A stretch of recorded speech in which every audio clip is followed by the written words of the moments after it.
बोले महाराज कथा में तो बैठे पर कथा से मतलब ही नहीं है। हाँ कथावाचक तो बैठे बोल ही रहे, बोलने तो उनको तो बोलने ही बुलाया है ना, अपने राम तो हम मस्ती कर रहे। पर आप लोग अच्छे श्रोता हैं, प्रबुद्ध श्रोता हैं, जगे हुए भी हैं और अच्छा लगता है।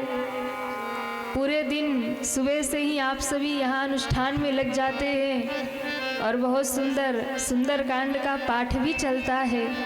हनुमान चालीसा करते हैं, पाठ करते हैं और शाम में कथा होती है और होना भी चाहिए, क्योंकि आप जैसे भक्तों के कारण ही धर्म बचा हुआ है,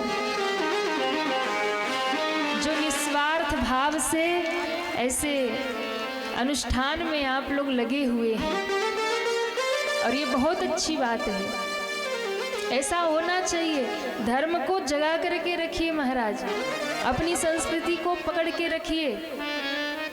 बहुत अच्छा लगता है, सुबह सुंदरकांड होता है, चालीसा होती है, फिर शाम में आप लोग कथा सुनने आते हैं।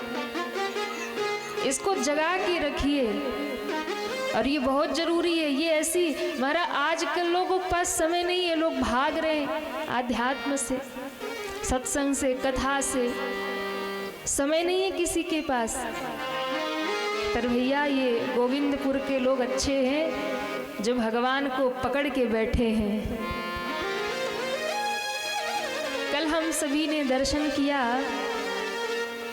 भगवान शंकर का विवाह मैया पार्वती जी के साथ में संपन्न हुआ।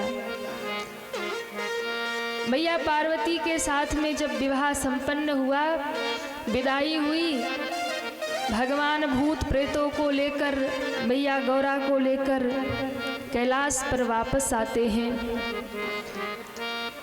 और जब भगवान कैलाश पर वापस आए, बाबा कहते हैं कैलाश पर वापस आकर सब भूत प्रेतों को सबको विदा किया, देवताओं को विदा किया। कुछ समय व्यतीत हुआ और भगवान के प्रथम पुत्र का प्रादुर्भाव हुआ, जिनका नाम कार्तिकेय रखा गया। और यही कार्तिकेय भगवान है जो 7 वर्ष की अवस्था में ताड़कासुर का वध करते हैं, देवताओं का साम्राज्य उन्हें वापस दिलाते हैं। बोलिए कार्तिकेय भगवान की जय हो। भगवान शंकर के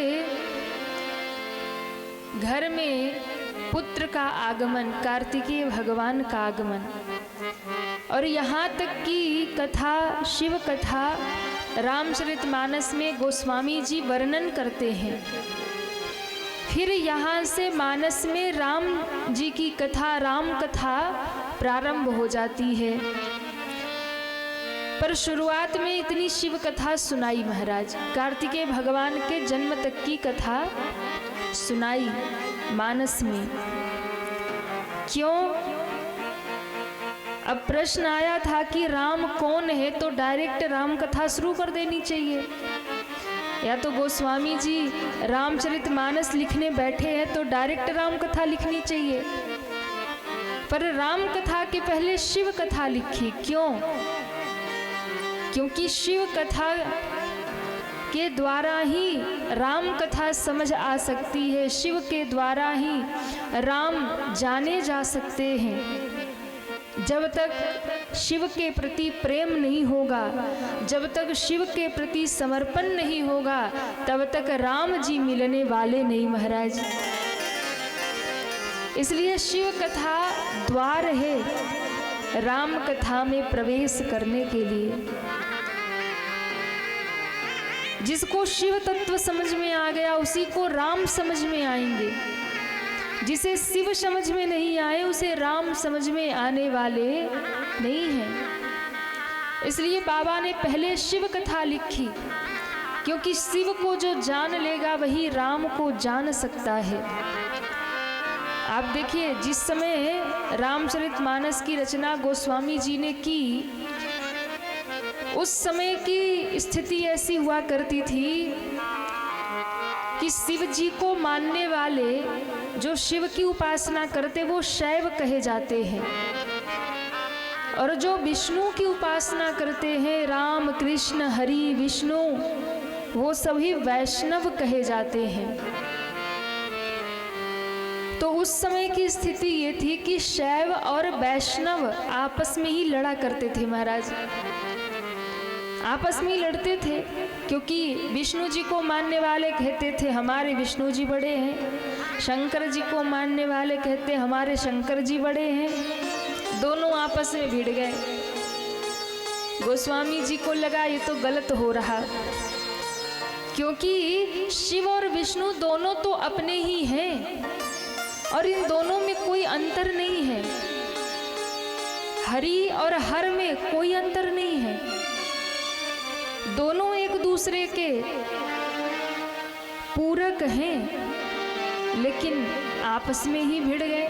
गोस्वामी जी को लगा अब तो धर्म टूटेगा, अब सनातनी बिखरेंगे, इसलिए बाबा ने रामचरितमानस की रचना की और सबसे पहले शिव कथा लिखी, फिर राम कथा लिखी, दोनों को जोड़ करके रामचरितमानस तैयार किया और दुनिया को संदेश दिया राम और कृष्ण में कोई अंतर नहीं है, शिव और विष्णु में कोई अंतर नहीं है, शिव और विष्णु तो महाराज एक ही हैं, एक ही हैं। इसलिए यदि आप शंकर जी की पूजा करते हैं और राम जी की निंदा करते हैं कि बोलो हम राम जी को नहीं मान, हम तो शंकर जी को ही मानते हैं, हमारे तो भोले बाबा ही हैं, समझ लीजिएगा कि जब भोले बाबा को मानते और राम जी को नहीं मानते तो भोले बाबा की कृपा कभी नहीं मिलेगी, भोले बाबा कभी स्वीकार नहीं करेंगे।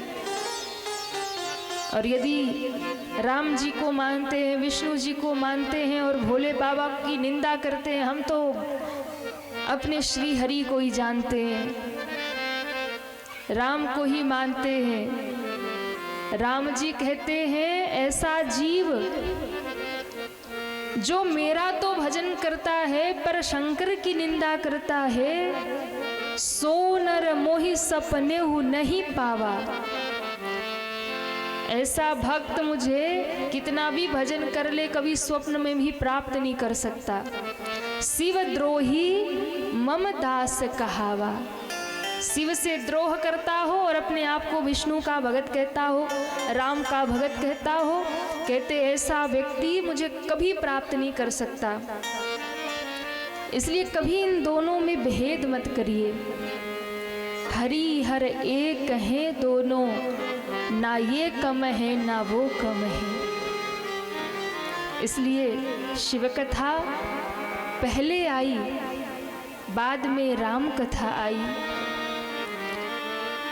याज्ञवल्क्य जी भारद्वाज जी को कथा सुना रहे प्रयाग की धरती पर, प्रयाग की भूमि पर, और कहते हैं महाराज सुनिए, सबसे पहले हमने आपको शिव कथा सुनाई। प्रथम कहा मैं शिव चरित, बूझा मर्म तुम्हार। पहले हमने आपको शिव चरित्र सुनाया और आपकी परीक्षा भी लिया कि आपके हृदय में शिव के प्रति प्रेम है कि नहीं। मैं देखना चाहता था, यदि आप शिव कथा प्रेम से नहीं सुनते तो मैं राम कथा भी नहीं सुनाता, लेकिन आपने इतने प्रेम से शिव चरित्र को सुना है तो अब आप राम कथा के अधिकारी हैं। अब मैं आपको राम जी की कथा सुनाऊंगा, अब राम कथा सुनाऊंगा। अब यहाँ से शुरू हो गई राम कथा। याज्ञवल्क्य जी महाराज कहते हैं, हे भारद्वाज जी सुनिए, अब मैं आपको राम कथा में प्रवेश कराता हूँ। और शुरू हुई कथा, जय जय राम कथा, जय श्री राम कथा, जय जय राम कथा, जय श्री राम कथा, जय जय राम कथा, जय श्री राम कथा, जय जय राम कथा, जय श्री राम कथा। जिसे श्रवण कर मिट जाती है, मिट जाती है, जिसे श्रवण कर मिट जाती है, जिसे श्रवण कर मिट जाती सौ है। जन्म जन्म की व्यथा हो। जय जय राम कथा, जय श्री राम कथा। जय जय राम कथा, जय श्री राम सभी कथा। तालियां बजाते हुए जय हो। हरि बोल।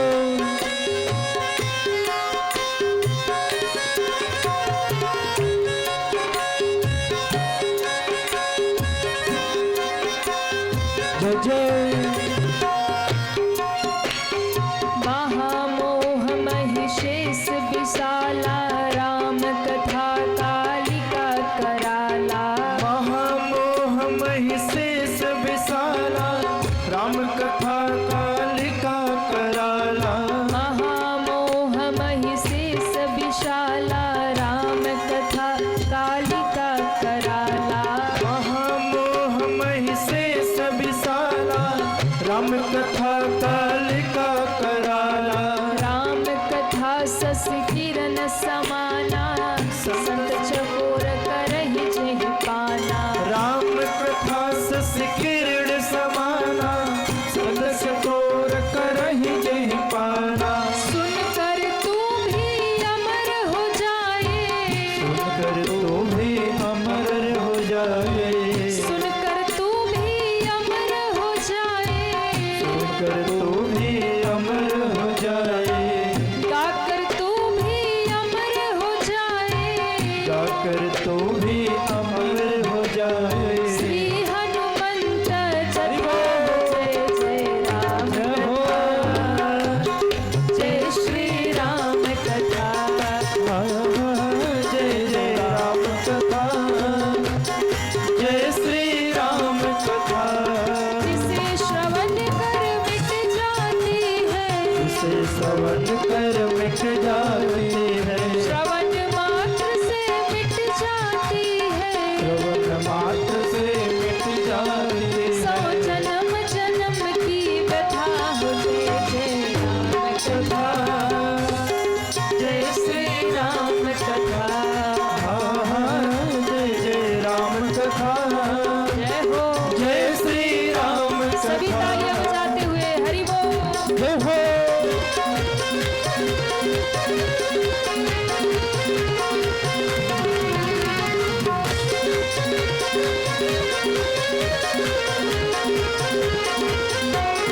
जय हो।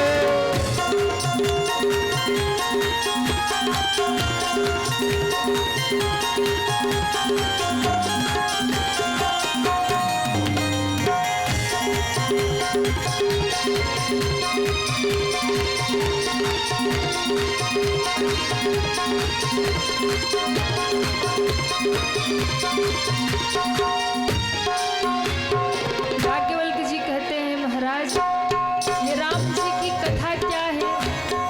बोले ये राम जी की कथा महाकाली है, जो कलिकाल रूपी महिषासुर का मर्दन कर दे। ऐसी राम कथा महाकाली के समान है।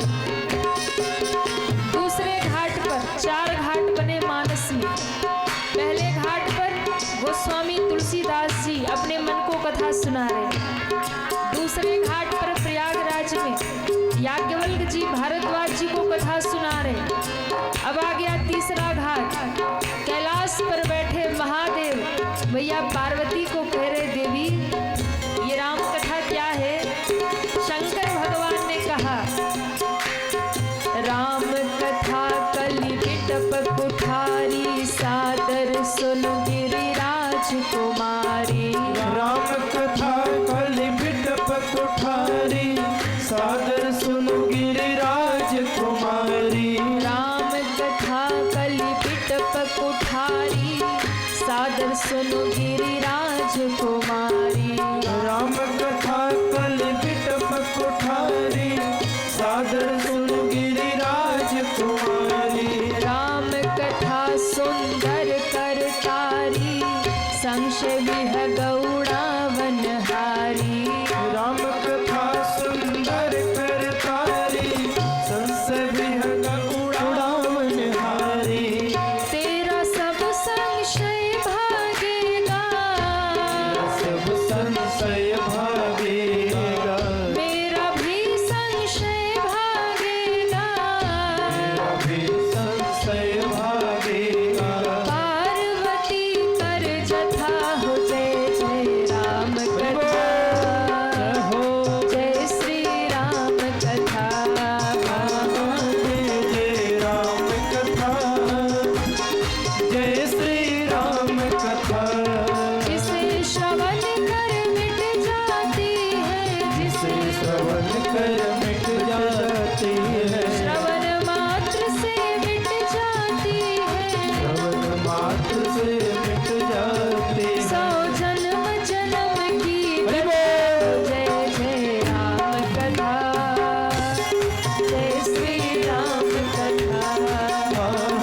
जय हो।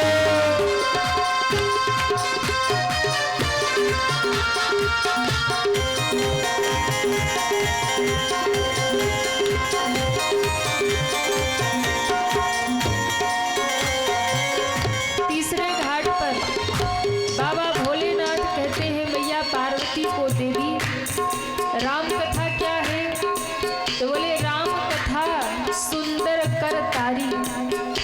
ये राम कथा सुंदर करने वाली है, अथवा तो ये राम कथा सुंदर हाथ की ताली है। अच्छा देखो, क्यों कहते बार बार कथा में बैठ के ताली बजाओ? जैसे खेत में चिड़ियां आ जाए, पंछी आ जाए, दाना चुगने लगे और पक्षी भगाना हो तो क्या करते हो? कहिए ना, ताली बजाते हैं। और ताली बजाती चिड़ियां उड़ जाती है, भाग जाती है। हम सबके जीवन में भी एक पक्षी बैठा है जिसका नाम है संशय, और उस पक्षी ने जीना हराम कर रखा है। तो हमारे भी जीवन से संशय रूपी पक्षी कब उड़ेगा? तो भोले बाबा कहते हैं जो राम कथा में बैठकर ताली बजाएगा उसके जीवन से संशय रूपी पक्षी उड़ जाएगा। इसलिए शंकर जी ने कहा देवी राम कथा सुंदर कर तारी, संशय विहग उड़ावनहारी। राम कथा सुंदर कर तारी, संशय विहग उड़ावनहारी। राम कथा सुंदर हाथ की ताली है जिसे बजाने से जीवन में आए हुए संशय रूपी पक्षी उड़ जाते हैं। चौथा घाट नीलगिरी पर्वत पर कौन बैठा है? एक कौवा बैठा है, एक काग बैठा है। और उस कौवा की महानता क्या है? बोले वो कौवा राम कथा गाता है महाराज। और राम कथा की महिमा देखिए, एक कौवा जब राम कथा गाने लगा और संशय हो गया गरुड़ जी को। गरुड़ जी भगवान के वाहन हैं, भगवान पीठ पर बैठते और गरुड़ जी पहुंचाते जहां जाना हो। ऐसे गरुड़ जी के मन में संशय आ गया, राम भगवान है, नाग पास में क्यों मत गए? शंकर जी के पास गए, बोले महाराज एक रोग लग गया है, उपचार बताइए, आप वैद्य हैं। शंकर भगवान ने कहा क्या रोग है? बोले संशय हो गया, ये राम कैसे भगवान है जो बंधन में बंध गए? शंकर जी ने कहा मैं नहीं बता पाऊंगा, ब्रह्मा के पास जाओ, वो भी नहीं बता पाए। शंकर जी ने कहा नीलगिरी पर्वत पे जाओ, एक कौवा बैठे कथा गा रहा है, उसके चरणों में बैठो गरुड़ जी, उस कौवे से कथा सुनो। तुम्हारी बुद्धि में जो संशय बैठा है वो वही निकलेगा। अच्छा, शंकर जी खुद भी सुना सकते थे, लेकिन नीलगिरी पर्वत पर भेजा, कागभुसुंडी जी के पास भेजा। क्यों? खग समझे खग ही की भाषा। ये पक्षी है, मेरी भाषा नहीं समझेगा, ये पक्षी की ही भाषा समझेगा। नीलगिरी पर्वत पर पहुंचे कौन? गरुड़ जी महाराज। कागभुसुंडी जी ने स्वागत किया। कैसे आना हुआ? गरुड़ जी कहते हैं सुनहु तात जेहि कारण आयौ, सो सब भयौ दरस तब पायौ। सुनहु तात जेहि कारण आयौ, सो सब पायौ। सुनहु तात जेहि कारण आयौ, सो सब भयौ दरस तब पायौ। सो सब भयौ दरस तब पायौ। देखि परम पावन यह आश्रम, गयौ मोह संशय नाना भ्रम। गहु मोह संशय नाना भ्रम। गयौ मोह संशय नाना भ्रम। गयौ मोह संशय नाना भ्रम।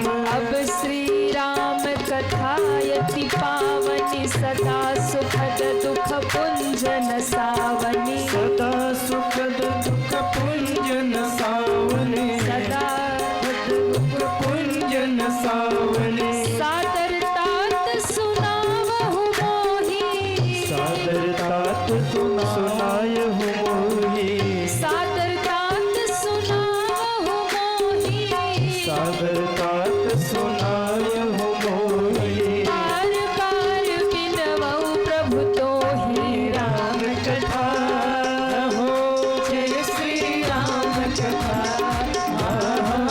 जय जय राम कथा, जय श्री राम कथा।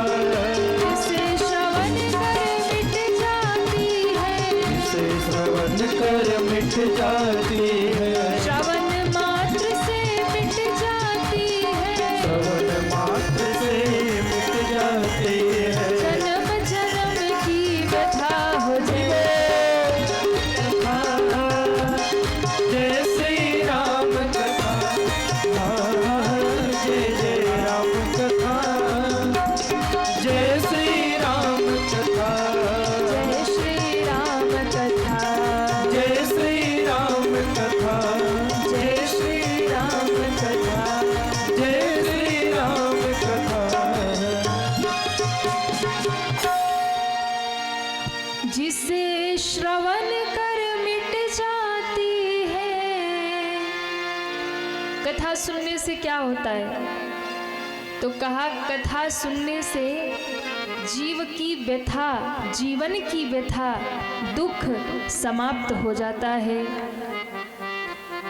जिसे श्रवण कर मिट जाती है, सो जन्म जन्म की व्यथा हो जय जय राम कथा। कितने लोगों को अपना दुख दूर करना है वो हाथ उठाए। दुख दूर करना है, राम कथा गा लो, यही दवाई है, यही औषधि है। हाँ? राम कथा गा लो, यही दुख को दूर करेगा। उठाइए दोनों हाथों को। अरे जिसे श्रवण कर मिट जाती है, जिसे श्रवण कर मिट जाती है, जिसे सौ जन्म जन्म की व्यथा हो जय जय, हो जय श्री, हाँ हाँ जय जय राम कथा, जय श्री। श्रवण मात्र से मिट जाती है, श्रवण, जिसे श्रवण कर मिट जाती है, जिसे। मैयाएं बड़ा धीरे गा रही है, कोई व्रत है क्या? नहीं, फिर जरा जोर से तो गाओ। हाँ, हमें भी तो सुनाई पड़े ना। देखो राम जी बैठे देख रहे हैं आप लोगों को। गोपालपुर वाले कैसा गा रहे, गोविंदपुर के लोग कैसा गा रहे, सुन रहे राम जी बैठे बैठे। उठाइए दोनों हाथ और जोर से गाइए, ठाकुर जी तक आवाज पहुंचे। जिसे श्रवण कर मिट जाती है, जिसे श्रवण मात्र से मिट जाती है, सौ जन्म जन्म की व्यथा हो जय जय, कि जय श्री राम कथा, हाँ हाँ जय जय, जय श्री राम कथा, जय श्री। बोले रामचंद्र भगवान की जय हो। तो भगवान की कथा एक ऐसी दवाई है, भगवान की कथा एक ऐसी औषधि है जो आपके दुखों को दूर कर देती है। अच्छा, कर देती है कि नहीं? कई कहेंगे महाराज हम तो हर साल कथा सुनते हैं, पर दुखवा दूर नहीं होता है। अच्छा आप बताइए, 3 घंटा जब आप कथा में बैठे रहते हैं, कोई टेंशन रहता है? जब तक आप कथा में बैठे 3 घंटे कोई टेंशन नहीं। आप यहाँ जब बैठे हैं फिर आपको कोई दुनियादारी की खबर नहीं, यहाँ तो आनंद से बैठे। लेकिन जैसे ही पंडाल के बाहर निकलेंगे और चप्पल पहन के घर की ओर चलेंगे ना, वैसे दुनियादारी शुरू हो जाएगी। अरे जल्दी चलो, ये करना वो करना, पूरे दिन उसी में रहते। पर जैसे ही कथा में आना होगा वैसे ही सारे काम खत्म, भैया चलो कथा का टाइम हो गया। और यहाँ बैठे तो फिर सारी दुनियादारी भूल गई। यही भगवान के कथा का प्रभाव है कि जब आप कथा में आकर बैठ जाते हैं तो सारे दुख कष्ट भूल जाते महाराज। कई बार लोग आके कहते हैं महाराज शरीर बड़ा असमर्थ था, हमें नहीं लगता था हम 3 घंटा बैठ पाएंगे, समस्या थी। लेकिन जैसे ही कथा पंडाल में पहुंचे बैठे तो शरीर का सारा दुख पता नहीं कहाँ चला गया। हम तो 3 घंटा केवल कथा में ही लगे रह गए महाराज, कथा ही सुनते रह गए। ये कथा की महिमा है। तो कैलाश पर कथा शुरू हुई। एक दिन भगवान शंकर ने अपने हाथ से मृगछाल बिछाया, निज कर डासी नागरी पुछाला, सहज ही बैठे शंभु कृपाला। भोले बाबा सहज भाव में विराजमान हैं और इसी समय भोले बाबा का दर्शन मैया पार्वती को हुआ। पार्वती जी ने देखा कि आज महादेव बड़े सुंदर भाव में विराजमान हैं। पार्वती जी को लगा ये अच्छा अवसर है। इसी समय भोले बाबा से अपने मन की बात पूछ लेनी चाहिए, अपने मन की संशय को कह देना चाहिए। इसलिए अच्छा अवसर जानकर मैया पार्वती भोले बाबा के पास आई। बाबा कहते हैं पार्वती भला अवसर जानी, पार्वती भला अवसर जानी, गई शंभु पही मातो भवानी, गई शंभु पही मातो भवानी, जानी प्रिया दरियाती कीन्हा, जानी प्रिया आदर अर्थ कीन्हा, जानी प्रिया दरियाती कीन्हा, जानी प्रिया आदर अर्थ कीन्हा, वाम भाग आसन हर दीन्हा, वाम भाग आसन हर दीन्हा, वाम भाग आसन हर दीन्हा, वाम भाग आसन हर दीन्हा, आसन हर दीन्हा। आसन हर दीन्हा। बाबा कह रहे मैया पार्वती ने देखा आज अवसर अच्छा है, तो मैया पार्वती शंकर जी के पास आई। गई शंभु पही मातो भवानी।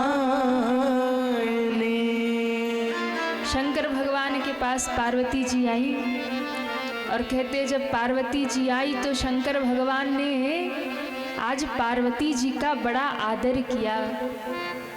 जानी प्रिया आदर अति कीन्हा। देखिए अति शब्द लगा है, एक होता है आदर करना और एक होता है अति आदर करना। यानी बहुत ज़्यादा आदर जब हो तो कहेंगे अति आदर किया। तो बाबा कहते हैं जानी प्रिया आदर अति किन्हा और बाम भाग आसन हर दिन। आदर करके सम्मान करके बाम भाग में भोले बाबा ने माँ को विराजमान कर दिया। और यहाँ भोले बाबा ने बहुत सुंदर बात दर्शन कराई। क्या? घर में परिवार में माताओं का सम्मान होना चाहिए, आदर होना चाहिए। आप आपके घर में जो भी मातृशक्ति है, आपकी पत्नी है, आपकी माँ है, बहन है, बेटी है, किसी रूप में भी आपके घर में यदि शक्ति है तो उनका आदर करिए, उनका सम्मान करिए। कई लोग होते हैं ना, घरों में गाली गलौज करते हैं, हाँ, और कई लोगों की तो ऐसी आदत होती है कि हर समय जब देखो अपनी पत्नी को गाली सुनाते रहेंगे, हाँ, गाली से ही बात करेंगे, अरे कहाँ मर गई, पानी ले आ।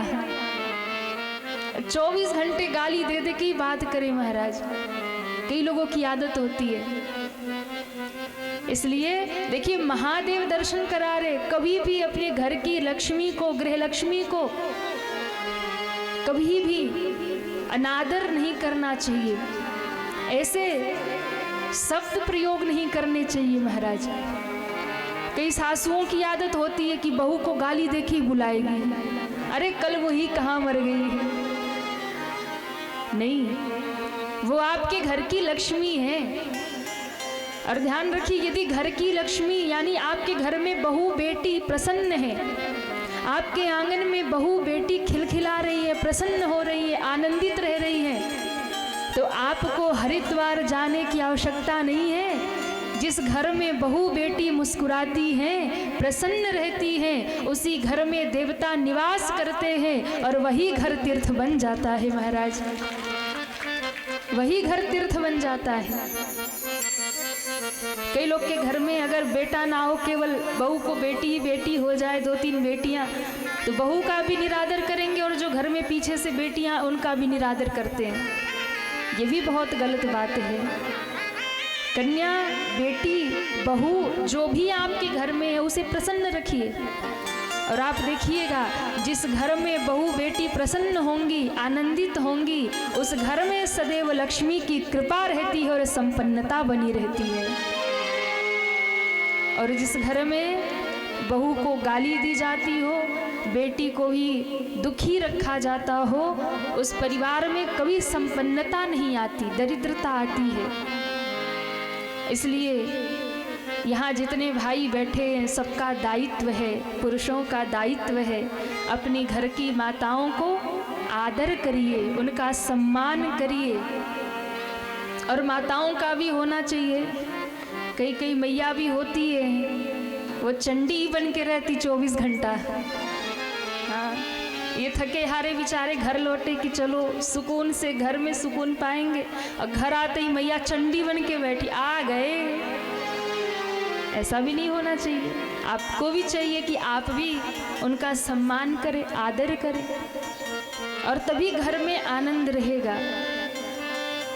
और एक तो झुक करके रहे और दूसरा अभिमान में रहे, तो गृहस्थी की गाड़ी चलने वाली नहीं है। इसलिए शंकर भगवान ने बहुत सुंदर गृहस्थ धर्म सिखाया है। सबसे पहले तो यही सिखाई कि गृहस्थ कैसा होना चाहिए, हमारा घर कैसा हो, परिवार कैसा हो, हमारे संबंध कैसे होने चाहिए। महादेव तो यही सिखाते हैं महाराज। और देखिए, आप शंकर भगवान के परिवार का यदि दर्शन करेंगे ना, तो शंकर जी के परिवार में तो सब एक से बढ़ के एक दूसरे के दुश्मनी बैठे हैं, सब खतरनाक और खूंखार बैठे हैं।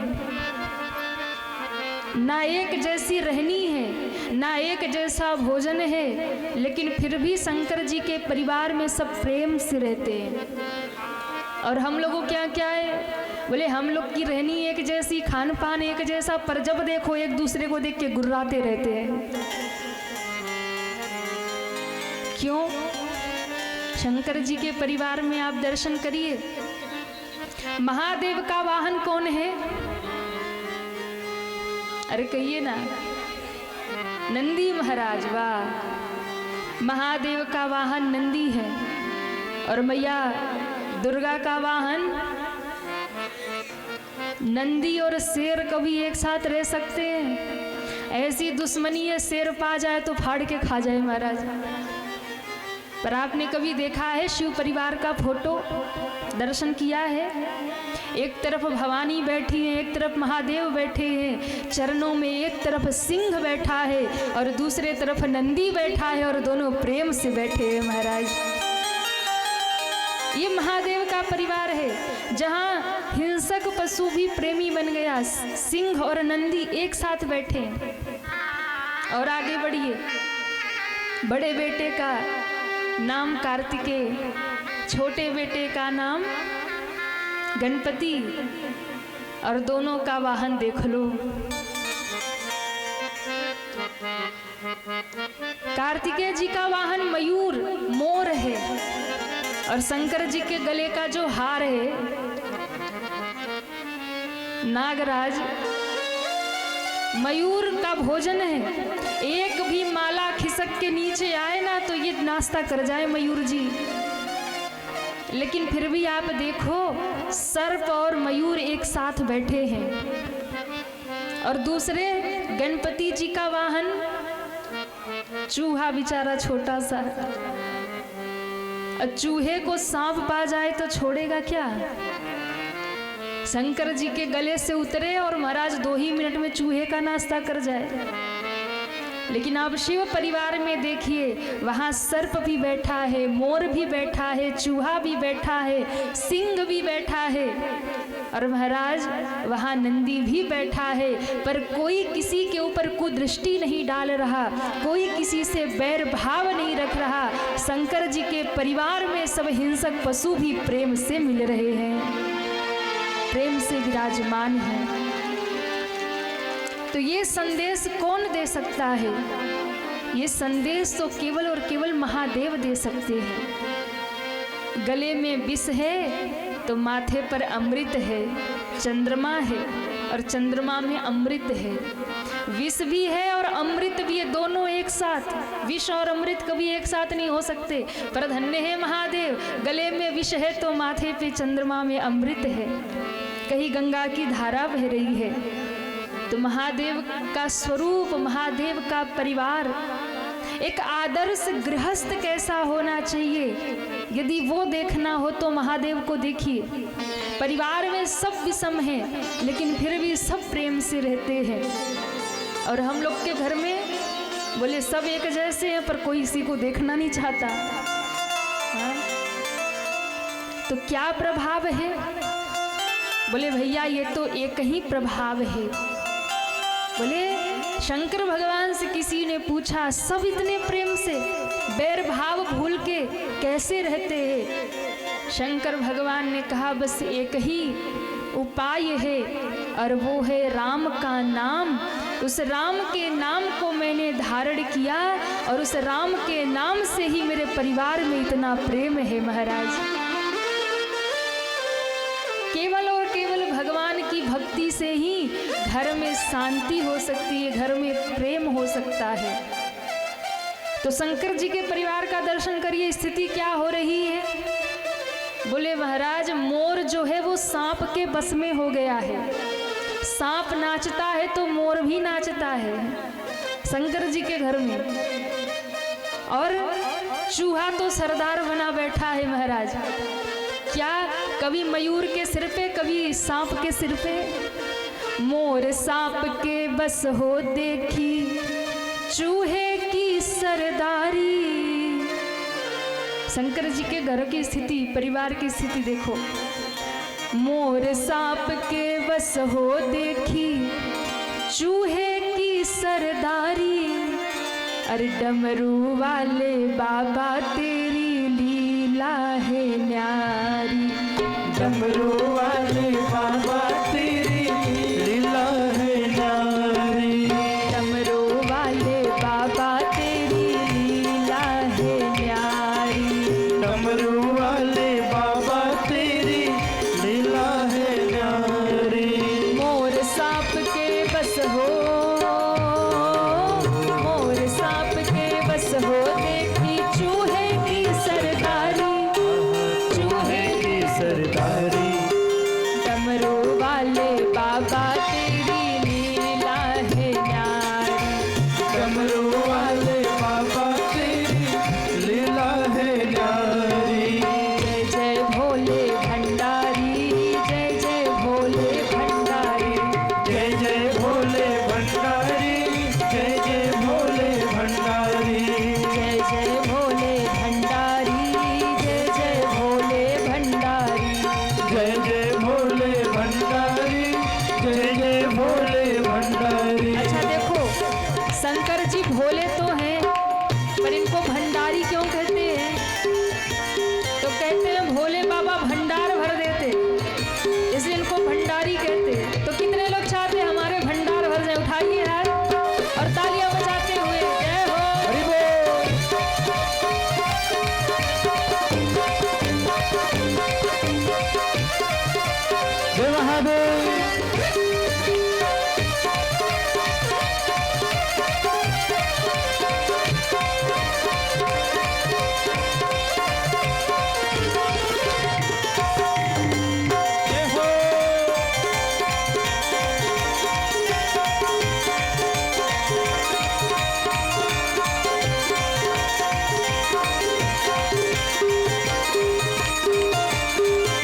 जय जय भोले भंडारी, जय जय भोले भंडारी।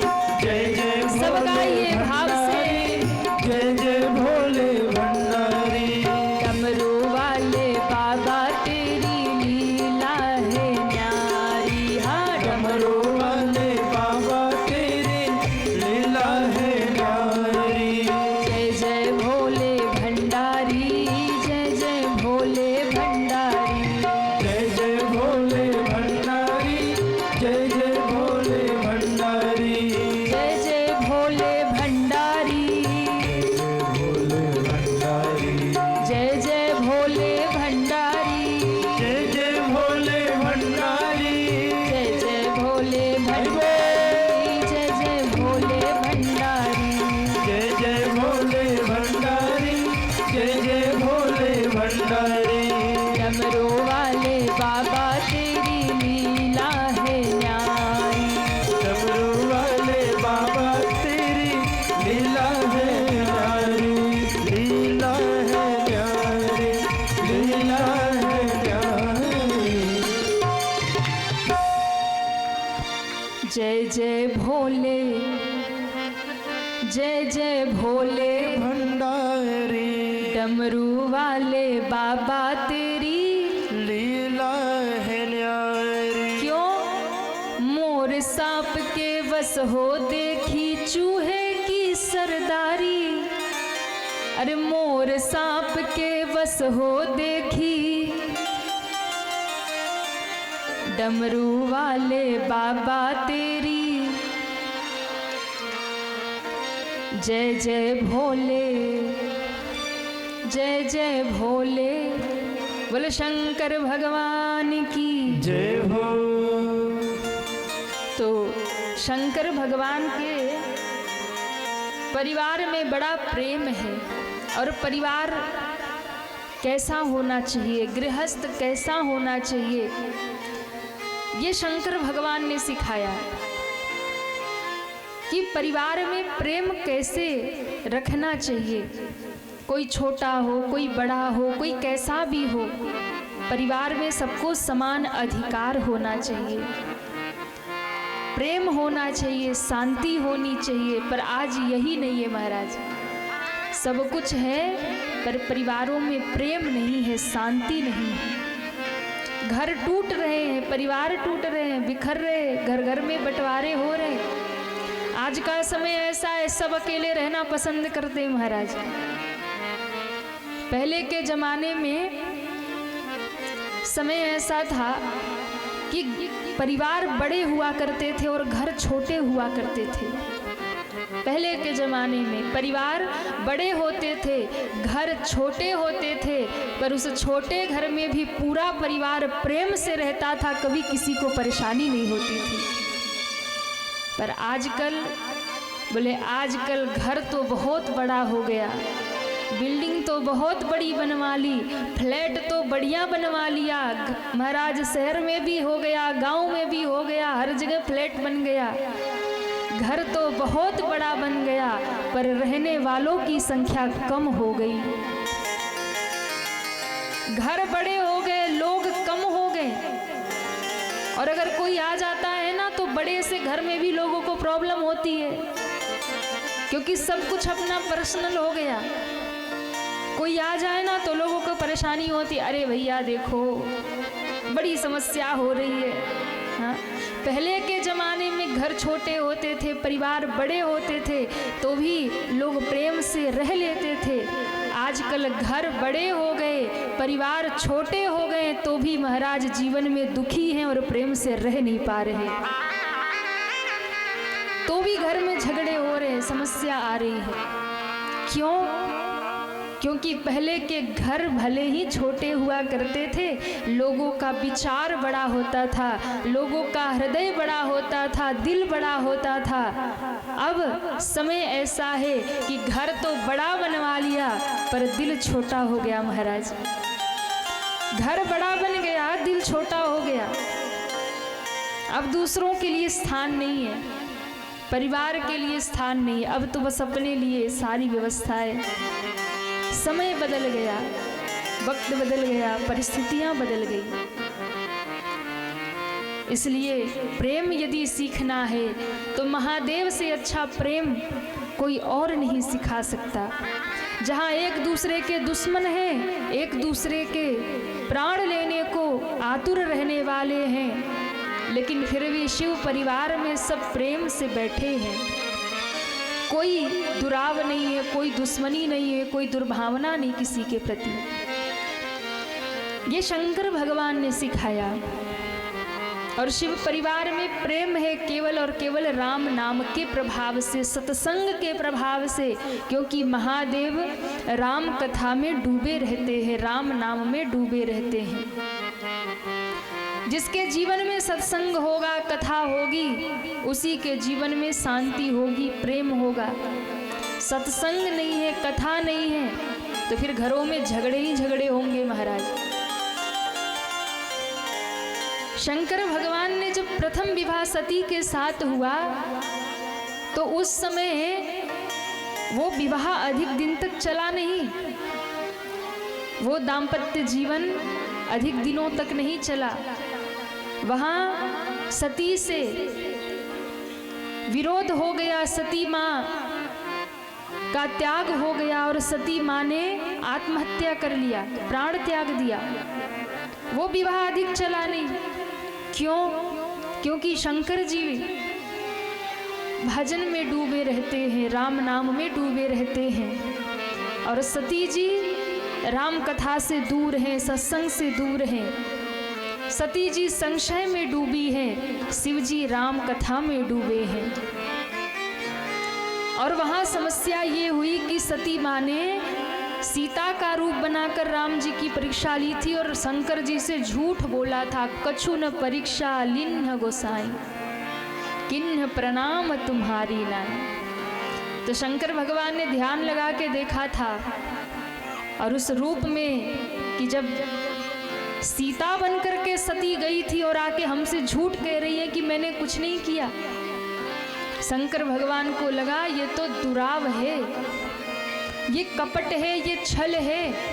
और परिवार तब टूटता है जब परिवार में कपट आता है, छल आ जाता है। संबंध और रिश्ते तभी टूट जाते हैं जब छल और कपट आ जाता है।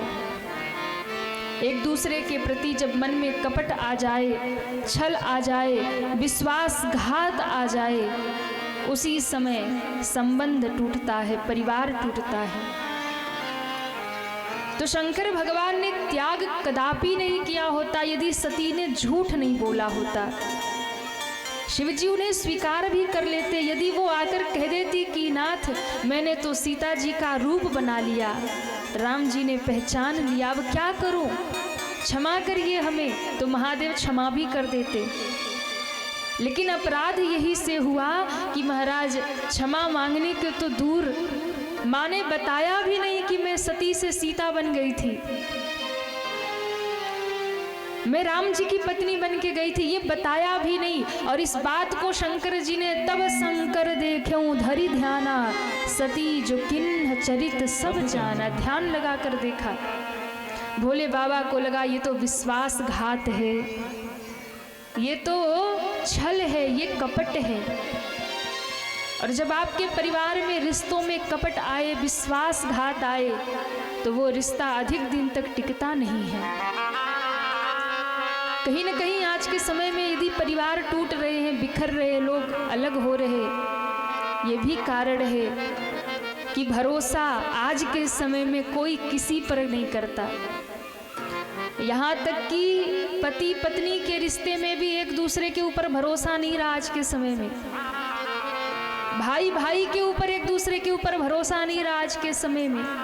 ऐसा समय आया और आगे चल करके अभी भी कुछ ऐसे सुनने में आता, कहीं कहीं ऐसा हो जाता है कि माँ बाप को बच्चों पर भरोसा नहीं और बच्चों को माँ बाप पर भरोसा नहीं। आप सोचिए, इससे अधिक कठिन समय कुछ नहीं हो सकता। जब परिवार में विश्वासघात होने लगे, जब परिवारों में एक दूसरे के प्रति कपट छल होने लगे, तब समझ लीजिए अब परिवार बिखरने वाला है, अब रिश्ता टूटने वाला है। इसलिए प्रयत्न करिए परिवार में कभी दुराव ना हो, कभी कपट ना हो, कभी विश्वासघात ना हो। संबंध बने रहेंगे, निभते रहेंगे। कभी कभी थोड़े मनमुटाव तो हो ही जाते, थोड़े बहुत झगड़े तो हर जगह हो जाते, पर इसका मतलब ये नहीं कि महाराज रिश्ते टूट जाए। नहीं, रिश्ता जब टूटता है जब विश्वासघात होता है। दूध की तरह होते परिवार के रिश्ते। और आप देखिए, उन रिश्तों में कपट जब तक ना आए तब तक रिश्ते टूटते नहीं हैं। जैसे दूध हो और दूध में आप कुछ भी डाल दो, शक्कर डाल दो, जल डाल दो, पानी डाल दो, दूध का कुछ बिगड़ने वाला नहीं है। दूध में पानी मिला दोगे वो भी दूध के भाव बिक जाता है, वो पानी भी दूध के स्वरूप में आ जाता है, वो पानी भी दूध के भाव बिक जाता है। पर मैयाओं, उसी दूध में 2 बूंद नींबू का रस डाल दो, क्या होगा? कहिए ना, सारा दूध खराब हो जाएगा, बिखर जाएगा, फट जाएगा। रिश्ते भी दूध की तरह होते हैं, उसमें प्रेम की मिश्री मिलाइए, मिठास बढ़ती जाएगी। उसमें विश्वास रूपी जल मिला दीजिए, वो एक होके रहेंगे। लेकिन उसी परिवार में जब कपट रूपी खटाई आ जाती है तो भाई भाई का भी रिश्ता तार तार हो जाता है, टूट जाता है महाराज। उसी समय परिवार बिखर जाता है, उसी समय परिवार टूट जाता है। इसलिए विश्वासघात कभी परिवार में नहीं होना चाहिए। बड़ी प्यारी बात कही किसी ने कही थी कि चोट जब दीवार पर लगती है, चोट जब दीवार पर लगती है तो दीवार टूट जाती है, पर चोट जब दिल पर लगती है तो दीवार खड़ी हो जाती है। चोट जब हृदय पे लगे तो वहाँ दीवारें खड़ी हो जाया करती हैं। ये शास्त्रों का सार है। यदि जीवन में विश्वासघात हुआ, कपट छल हुआ, तो वही रिश्ते तार तार हो जाते हैं। शंकर जी ने सती का त्याग कर दिया था और इसी कष्ट में सती माँ ने पिता के यज्ञ में शरीर त्यागा था। लेकिन अब पार्वती बन के आई, महादेव ने स्वीकार किया और उसी पार्वती रूप में फिर हाथ जोड़ के मैया ने कहा, बाबा मैं कुछ पूछना चाहती हूँ, मैं कुछ जानना चाहती हूँ, पर थोड़ा भय लग रहा। शंकर जी ने कहा, क्यों? पिछले जन्म में जब सती रूप में थी ना, तो रास्ते में आते समय 2 राजकुमारों का दर्शन आपने मुझे करवाया था। एक सावरे थे, एक गोरे थे, जटाजूट बांधे थे, वल्कल वस्त्र धारण किए थे, कंधे पर धनुष बाण सुशोभित हो रहे थे। और आपने उन्हें कहा था, सच्चिदानंद भगवान की जय हो, जय हो। आपने उन्हें सच्चिदानंद भगवान कहा था और मेरे मन में यही संशय बैठा कि ये भगवान कैसे हैं? भगवान है तो धरती पे क्यों घूम रहे, इस रूप में घूम रहे? पत्नी का हरण हो गया, इन्हें खबर ही नहीं है। भगवान होते तो इनको पता होता पत्नी कहाँ है। ये वृक्षों से, लताओं से, बन के पशु पक्षियों से पूछ रहे मेरी सीता कहाँ, मेरी सीता कहाँ। कैसे भगवान है? माता पार्वती ने हाथ जोड़ के कहा, प्रभु बस यही जानना चाहती हूँ पर आप ये मत सोचिएगा कि पिछले जन्म में जैसे संशय हुआ था फिर संशय हो गया। नहीं, इस बार संशय नहीं हुआ। इस बार मैं जानना चाहती हूँ, इस बार मैं सुनना चाहती हूँ। मुझे राम कथा सुनाइए प्रभु, और बताइए क्या बताऊं? जो निर्गुण निराकार निरीह निरुपम ब्रह्म है वो साकार कैसे हो गया? और यदि साकार हो गया तो भगवान को धरती पे आना क्यों पड़ा? और अगर धरती पे आना भी पड़ा तो वो जगत के पिता हैं, वो दशरथ के बेटा कैसे बन गए? जो जगत के मालिक हैं वो कौशल्या के पुत्र कैसे बन गए? और फिर कैसे धरती पर आना हुआ भगवान का? कैसे बड़े हुए? बाल लीला की कैसे विवाह हुआ? कैसे अयोध्या लौट कर आए? और क्या कारण हुआ कि फिर पिता ने ही राम जी को 14 साल का वन दे दिया? वनवास क्यों हुआ? सीता जी का हरण कैसे हुआ? राम जी ने राक्षसों का वध कैसे किया? रावण कैसे मारा गया? और रावण के मरने के बाद फिर जानकी को जीत कर जब राम जी अयोध्या लौटे तो किस प्रकार से उनका राज तिलक हुआ? प्रभु वो सब कथा मुझे सुनाइए। मैं उन सब कथाओं को सुनना चाहती हूँ, आप मुझे विस्तार से सुनाइए। और हाँ, जो पूछा है वो तो सुनाइए ही सुनाइए। प्रभु मेरी इस बुद्धि में जो नहीं आया, जो मैं नहीं पूछ पा रही, जो मैं नहीं जानती हूँ, आप जानते हैं, जो रहस्य है वो भी बताइएगा। उसे भी छिपा के मत रखिएगा, उसे भी बताइएगा। और माँ दोनों हाथ जोड़ के भोले बाबा से यही पूछ रही, पूछे मैया सैल कुमारी, कथा कहिए भोले भंडारी जी। पूछे मैया सैल कुमारी, कथा कहिए भोले भंडारी जी। पूछे मैया सैल कुमारी, कथा कहिए भोले भंडारी जी। पूछ मैया सैल कुमारी, कथा कहिए भोले भंडारी।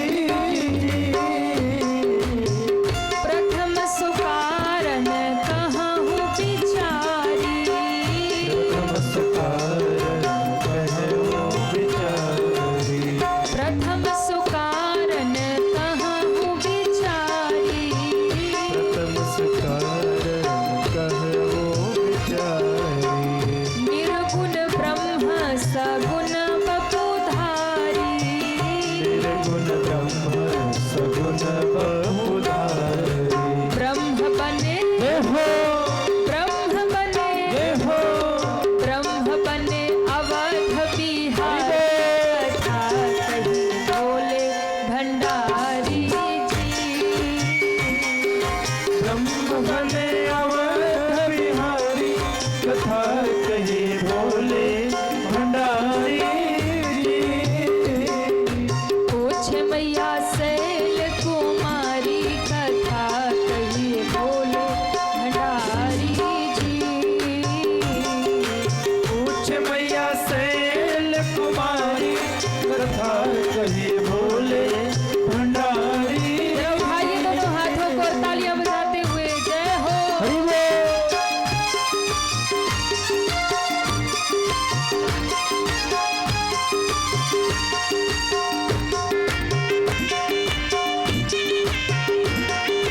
जय जय।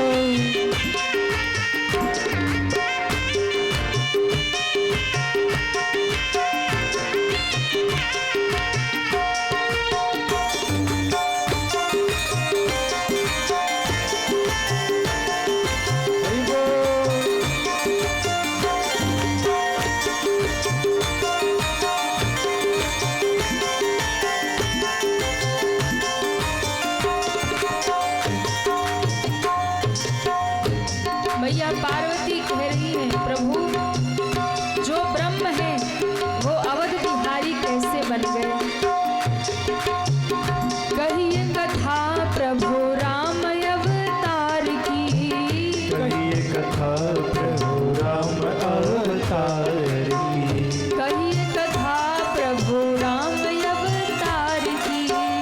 कहिए कथा प्रभु राम अवतार की।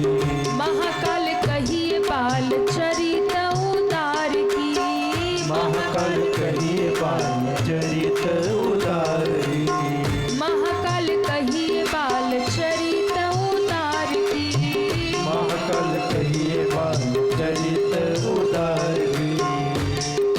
कैसे ब्याहे जय हो कैसे ब्याहे जय हो कैसे ब्याहे जनक दुलारी। हरि बोल। कहिए भोले भंडारी जी। कैसे ब्याहे जनक दुलारी कथा कहिए भोले भंडारी जी। पूछ मैया शैल कुमारी कथा कहिए भोले भंडारी जी। पूछ मैया शैल कुमारी कथा कहिए भोले भंडारी जी। जय हो।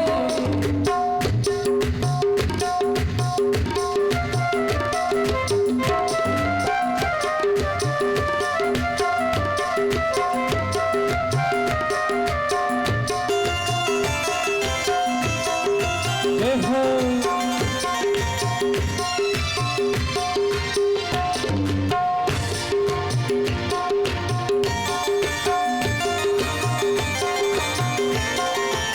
हरि बोल।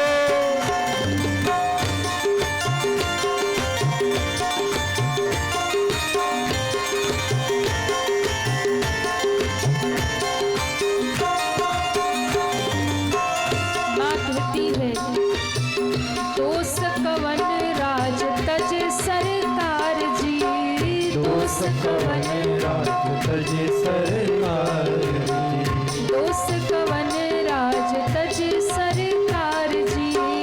दोष कवन राज तज सरकार जी। कहिए बनवासी रामचरित अपार की। कहिए बनवासी रामचरित अपार की। कहिए बनवासी रामचरित अपार की। बनवासी रामचरित अपार की। कैसे दिए जय हो कैसे दिए जय हो कैसे दिए रावण को मारी कथा भोले भंडारी जय हो। कैसे दिए रावण को मारी कथा कहिए भोले भंडारी जी। पूछ मैया शैल कुमारी कथा कहिए भोले भंडारी जी। पूछ मैया शैल कुमारी कथा कहिए भोले भंडारी जी। पूछ मैया शैल कुमारी कथा कहिए भोले भंडारी जी। पूछ मैया शैल कुमारी कथा कहिए भोले भंडारी जी। कथा कहिए भोले भंडारी जी। कथा कहिए भोले भंडारी जी। कथा कहिए भोले भंडारी जी। कथा कहिए भोले भंडारी जी। अरे ब्रह्म बने अवध बिहारी कथा कहिए भोले भंडारी जी।